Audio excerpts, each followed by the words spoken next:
Olá, turma, tudo bem com vocês? Eu sou a professora Cíntia, a professora de História. Hoje nós vamos para a aula número 48 do 8º ano. E o assunto é imperialismo. Falaremos do conceito e também sobre o capital financeiro.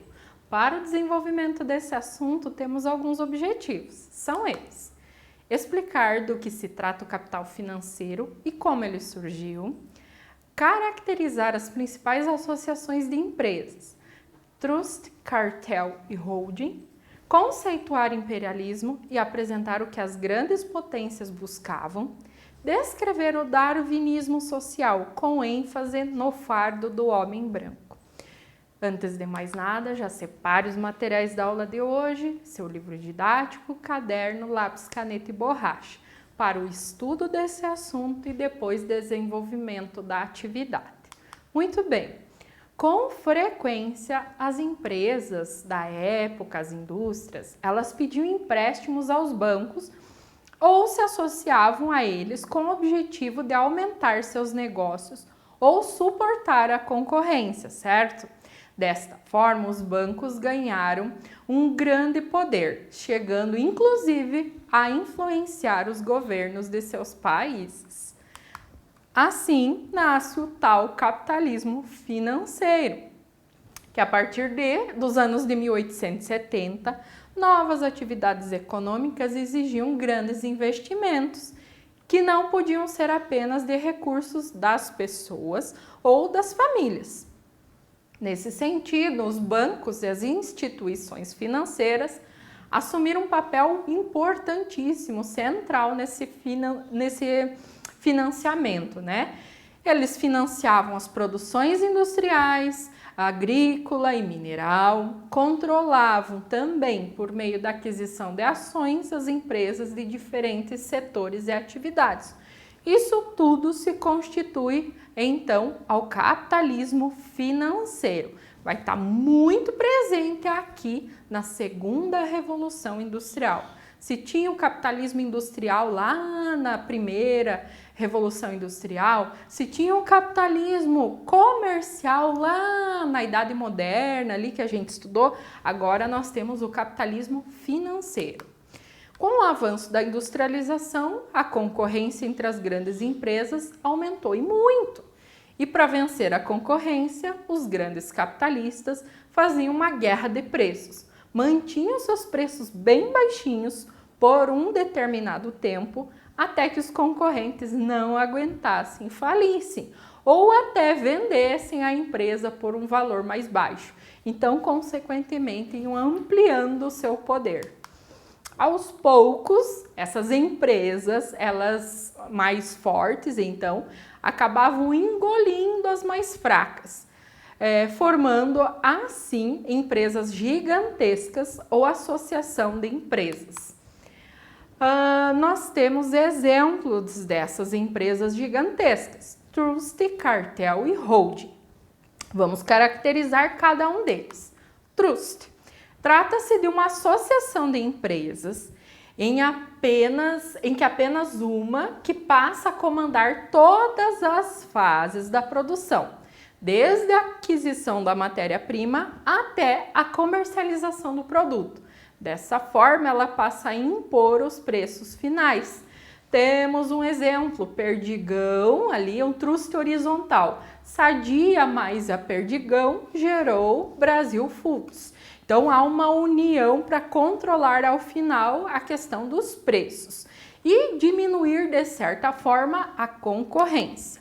Cartel já é um conjunto de empresas independentes de um mesmo ramo que, com o intuito de afastar os desgastes da concorrência, dividem o mercado entre si. Ou seja, cada uma delas atua em determinada área geográfica. Coloquei ali um acordo, empresa A, B, C e D, elas têm um monopólio. Uma empresa vai estar lá na Argentina, outra no Brasil, outra no Paraguai, Uruguai e assim por diante. E elas vão movimentar esse cartel. Elas terão o domínio sobre esse produto, sobre esse mercado. O holding, já por si, é uma empresa originada na associação de diversas outras a uma grande empresa, a qual passa a ter o controle de suas associadas. Aqui um exemplo, a Unilever, que tem em mãos a Dove, Knorr, entre outras empresas que é sob seu domínio. Consequentemente, ela tem um poder vasto, econômico, um poder, de certa forma, até político, porque como a gente viu anteriormente, eles têm essa relação também dentro da política. As organizações empresariais dominavam o mercado, formando então os oligopólios, em prejuízo das pequenas empresas e da livre concorrência. Esse processo, então, deu origem às chamadas transnacionais, que são grandes corporações empresariais com filiais em diversos países. Falando em oligopólio, seria o controle da maior parte do mercado por poucas empresas. Sobre o imperialismo, falei para vocês que na realidade ele trata-se de um dos fatores que levaram à Primeira Guerra Mundial. Mas vamos entender. Ele vai se desenvolver, vai se originar principalmente a partir de 1870, onde nós temos grandes potências imperialistas. Quem vai se destacar nesse contexto? Estados Unidos, Grã-Bretanha ou Inglaterra, França e Japão. Eles vão disputar por colônias ou áreas de influência, onde? Principalmente na África e na Ásia. A América fica um pouco de fora, porque quem vai dominar a América é os Estados Unidos, tá? A expansão capitalista, ela com objetivo de dominação, ela é chamada então de imperialismo, que é o que estamos vendo, ou também em alguns livros vocês encontrarão como neocolonialismo, pensando lá no colonialismo das grandes navegações. E quais seriam os motivos que levaram à corrida imperialista? O que as grandes potências buscavam em outras terras? Vamos identificar então esses objetivos? Primeiramente, as grandes potências, Inglaterra ou Grã-Bretanha, França, Estados Unidos, Japão, buscavam possibilidades de investimentos para os seus capitais, mercados fornecedores de matéria-prima, como o caso do cobre, carvão, ferro, borracha, entre outros, mercados consumidores para comprar esses produtos manufaturados, ouro e diamante que haviam nas terras africanas, terras e mão de obra para trabalhar na exploração mineral e nas plantações de café, açúcar, amendoim, cacau.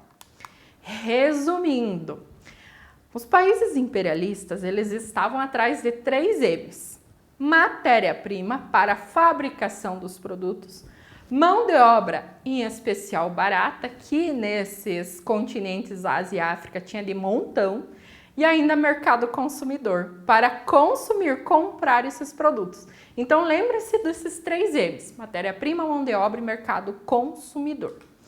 Os governos das grandes potências incentivavam a conquista de terras e povos em outros continentes, e depois ainda usavam essas ações imperialistas para despertar o tal orgulho nacional entre os cidadãos do país. Estamos fazendo isso para levar a civilização aos povos atrasados. Era um discurso utilizado e muito naquela época.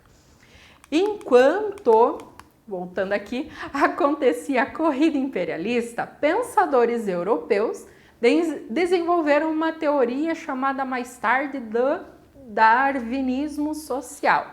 Pensando lá em Darwin, naquele processo da explicação do surgimento, processo de evolução humana.